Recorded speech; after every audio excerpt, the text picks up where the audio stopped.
Ако изпушиш 3 цигари, 4-та ще ти се стори безвкусна.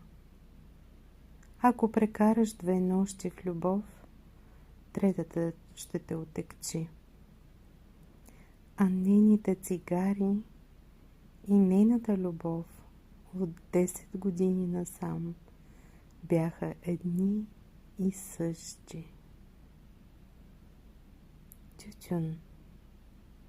Димитър Димов.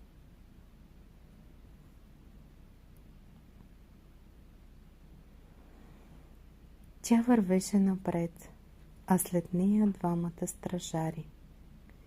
Нямаше човек, който да не познаваше Албена, но като я видяха пак отблизо, всички затаиха дъх. Албена си беше все същата Албена, само че не се смееше.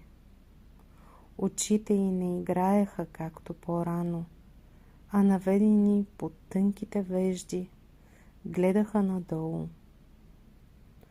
Носеше син сукман и къса скортейка с лисици. Ръцете си държеше смирено отпред, като че отиваше на черква. Но когато тя се намери между 2 стени от хора и дигна очи, той поглед, който познаваше всеки мъж и който сега беше още по-хубав, защото беше натегнал от мъка. И тия тънки вежди и това бяло лице, от нея сякаш полъхна магия, която окротяваше и обвързваше.